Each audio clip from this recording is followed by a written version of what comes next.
All right, guys, we're back. This is a 2002 SVT Lightning, Ford Lightning. I'm a big fan of these trucks, always have been. Unfortunately, this one has a problem. No, it's not that it's a Ford, for you wise asses. It's only part of the problem. The customer is a guy that I know from town. He's got a bunch of these kind of vehicles, hot rod stuff, and this thing was given to his son. Long story short, his son blew the engine in it. They had another engine built for it. They put a set of cams in it. Beforehand, actually I should backtrack, the engine that was in the vehicle originally had some work done to it. Exhaust and, you know, smaller pulley on the supercharger and all that sort of thing. The typical stuff they did bolt-ons on these trucks. And it was tuned, okay, for that. On a dyno, you know.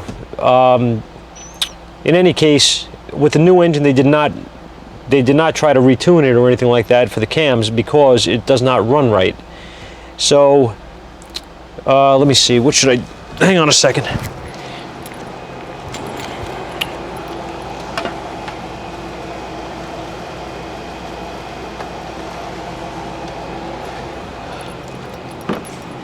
Just want to make sure everything's plugged in. I will start it up for you so you can hear it. See if you pick up on anything.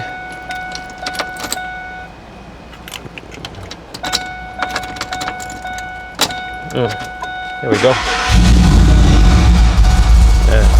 Probably not. You can hear this thing beating and chopping. It's got a set of some sort of comp cams in it, I believe. I don't know duration or any of that stuff, so don't ask. But anyway, cams, all this kind of stuff makes diagnosing different. Okay, I'm not going to say more difficult, simpler. It just makes it different because you have to take into account what somebody else might have done wrong or whatever. Okay, so I'm going to make a long story short here, though. I already diagnosed it mostly. We know the direction that we need to go. I heard this thing when it cranked. This time it started quick, but I've heard this thing crank when it didn't start so fast.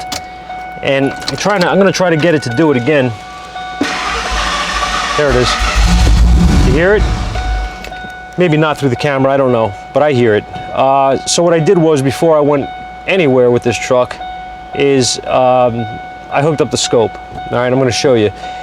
Just to give you a little bit more history on it, before it came here, he had scanned it, and he told me that the only codes he has is a PO171 and a PO174.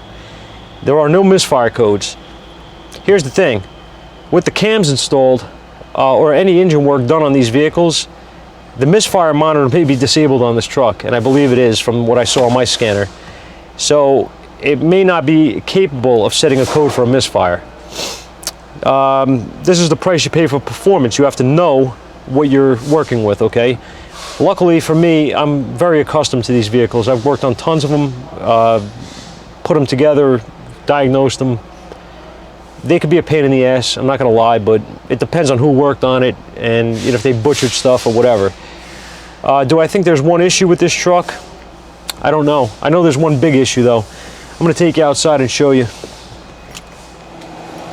All right, so I'm gonna disable the fuel pump on this thing, put it in, take the relay out, and I'm gonna leave you guys right here to watch this, and I'm going to crank it, and then we're going to stop it and talk about it a second, okay? And see what we got going on here. Let's try it again.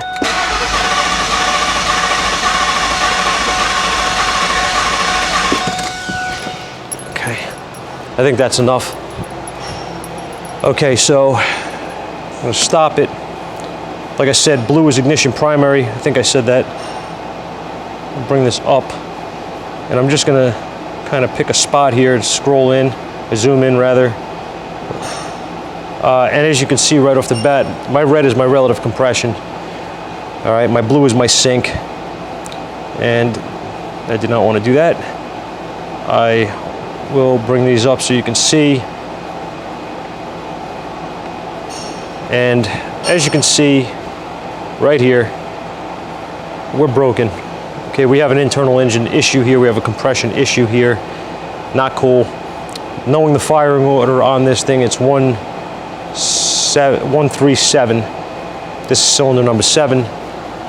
that has an issue. 137. Let me think. 1372, and so on and so forth. I don't remember.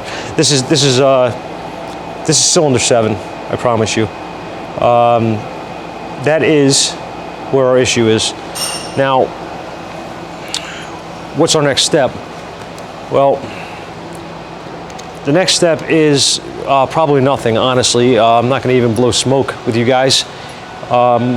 Most likely, I'm going to call him.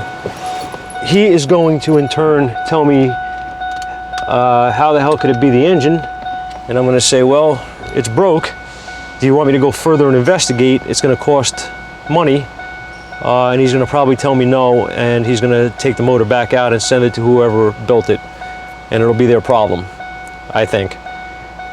If not, if something changes, I will, you know, go into a leak down test, and I'm not even going to bother going in cylinder with this. I don't think. I think I'll just shoot right to a leak down test on it and see where we're losing the compression. That'll be that. Yeah. So I was going to throw a pulse sensor on the intake, but in all honesty, at this point, I don't really have any need to. I know that my problem is it is compression. So we're just going to leave it at that for now. Maybe if we go any further, I will do that. I will put the pulse sensor on it, and we can try to decipher it a little bit further once we find out what's actually going on with it. I'll save the file and all that. But yeah, so that's it, guys. Ford Lightning 2002, dead cylinder, number 7. Sucks. Thanks for watching.